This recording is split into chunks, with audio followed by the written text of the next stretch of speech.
And welcome back to Hannity. Joining me now for an exclusive interview to talk about the rise in racial tension across America following the acquittal of George Zimmerman is the NAACP's Washington Bureau Director and Senior Vice President for Advocacy, Hilary Shelton. Hilary, thank you for being here. Oh, it's my honor. Thank you for having me. Appreciate it. All right, you don't like the verdict.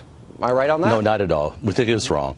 Quite frankly, if you look at the facts, we know there's some real problems in how this case came out. First, we're looking at a very faulty self-defense policy in the state of Florida, one that allows someone to be stalked, assaulted, and then shoot someone to death, even if they're unarmed, and get away with it. That's a major problem in America. It's a problem in those laws in Florida. Even if we know, if even Stand Your Ground had been added, Stand Your Ground is a policy that's actually led to, over the last 5 years, an increase in so-called self-defense homicides by over 300%. There's a real problem in our country is moving towards the old wild, wild west policies in which someone must shoot first to be able to survive through the day. You say stalked and assaulted as though that was a fact. First of all, George Zimmerman's a neighbor. That is absolutely a fact, Sean. It's absolutely a fact. Well, it wasn't facts presented in the case. I followed this very closely. The facts of the case are George Zimmerman's a community watch guy. Is it not? If you see somebody in your own neighborhood you don't recognize, would you call the police? Well, let's talk about community watch. Number one, that's not what I asked community watch policies coming out of the Justice Department. The NAACP worked very closely in the 1990s when we had a major problem with crime across the country to get community organizations involved in providing greater protection in our neighborhoods. Those policies included 2 points that George Zimmerman seems to totally ignore. Number one, community watch are not supposed to engage in trying to stop crimes from happening, but simply to report them to the police. Number two, community watch are never supposed to be armed at all, but that's what happened in this case. In essence, if he was a community watch captain, he clearly had not read the policies or ignored them altogether. Hillary, it's not illegal to get out of your car if you see somebody suspicious. The gun he had was legal, and I'll read to you from I'll read to you from the justifiable use of deadly force and the instructions to the jury. In the state of Florida, I hope. Good. And the state of Florida. If George Zimmerman was not engaged in an unlawful activity, and he was not, and he was attacked in any place where he had a right to be, he was punched in the face and then ground and pound, he had no duty to retreat and had the right to stand his ground and meet force with force, including deadly force, if he thought it was necessary to prevent death and great bodily harm to himself or another. Now, that's the law of Florida. Whether you like it or not, that's the law. That's the law. Let's take a couple steps back. You said earlier in the show that very well you know that George Zimmerman had been watching Trayvon Martin. He'd been stalking him. He got in his car and started. Is it not stalking? Is stalking not when you're following someone around? No. He called into the police as he was following him around. And they said, where is he now? They encouraged him to look. And he told him. And the police said, thanks, we got it. We're sending out a cruiser. Because the police know that the policies for community watch groups are not to intervene. But everyone knows that Mr. Zimmerman intervened. As a matter of fact, if you look at the testimony of Trayvon Martin's girlfriend, she said very clearly that she heard Mr. Zimmerman saying, "Who are you? What are you doing here?" Wait. She also said today, this is important. She also said that she believes that Trayvon punched him first and initiated the contact.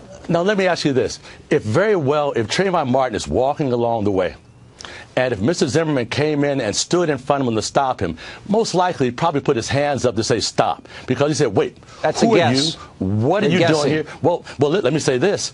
If we're only going to go on the guy that shot him to death's testimony, we have a real problem. But here's what you're missing. You're forgetting one thing. You are not putting together the story that came out. I'm looking at the evidence, and the jury agreed with me.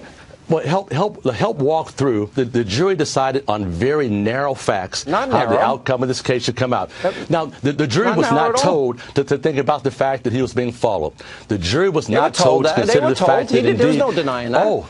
The jury talked here's what you're missing, though. You're missing an important fact. Let me help you out here. I'd love to hear this fact, Sean. Share with me. All right, I'm going to help share with you because I think it was a terrible tragedy. Hillary, absolutely. I think this was a misunderstanding. There's not a father in America that is not scared to death of what's just happened here for our children. But what I think you're missing, let me get this in. What I think you're missing here is is that George Zimmerman had a right to be there. That gun was legal. Yes, he did. And but Trayvon, he did not have a right. He did not have thought. a right. He did not have a right to intervene with Trayvon Martin. Wait a minute. He did not have that right to put his hands on him. But there's no evidence to support that. We know that Trayvon Martin punched him and broke his nose, and the eyewitness, the one eyewitness in the case, hang on, the one eyewitness in the case has Trayvon bam, straddling MMA ground and pound. Now, why do you ignore that like Congressman Rush? I'm not ignoring that, but I'm also not ignoring what happened as we moved to that point. As we moved to that point, at what point did George Zimmerman intervene with Trayvon Martin? At what point? All right, let me ask another question. We've got to move on. No. Help me with this. At what point, when he walked up, did he intervene with Trayvon Martin? Well, at what point? Do you believe that? Here's the answer. Based on the conversation, you don't know the answer, based on the conversation, you asked me a question. Based on the conversation with the girlfriend said she overheard You're like Chris Matthews. George Zimmerman's voice. Thank you so much. Overheard George Zimmerman's voice asking Trayvon, "Who are you?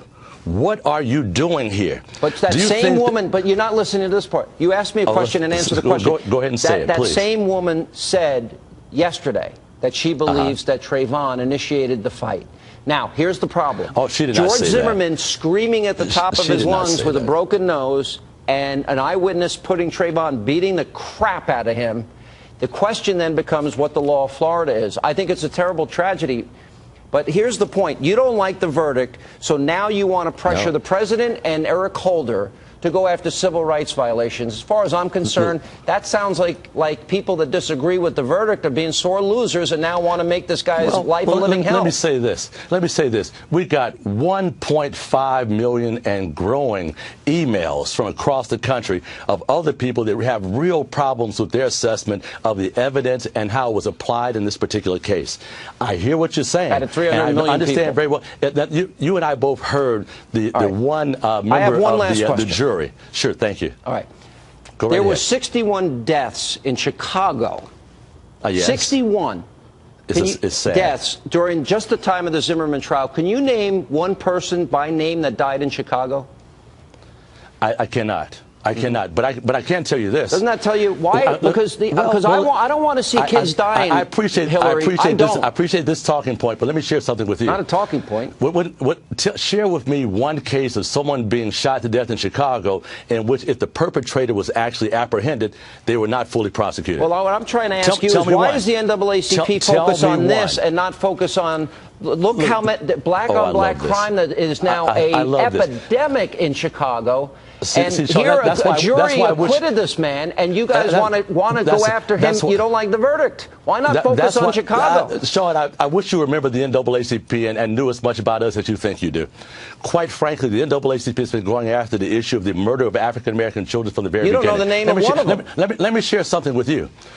I happen to know that of African-American children between 15 and 19, gun violence is the #1 cause of death.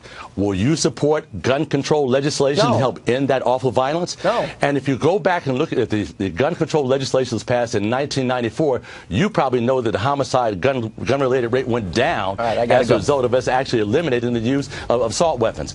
But you're not going to support that. No. Let's talk about what works instead of some I think law-abiding citizens have a right to protect themselves. But we'll invite you back, and we'll get into a deeper discussion. African-American children utilizing racial profiling tactics. When we even Mr. Zimmerman said that very well he was looking for a black person because he heard black people were burgling houses in his neighborhood. That's not true. He never said that. The word got out. Listen, when they asked him why that's not true. You're making that up. The word was out that some African Americans had robbed a couple houses, and that's what he was looking for. It was a fact, and that's in the how he neighborhood. profiled him. It was a fact. Go back and look at it. Is he black, white, or Hispanic? He was asked that question. You should listen to the entire set of evidence around this case. Coming up next. That might be helpful. Demonstrations.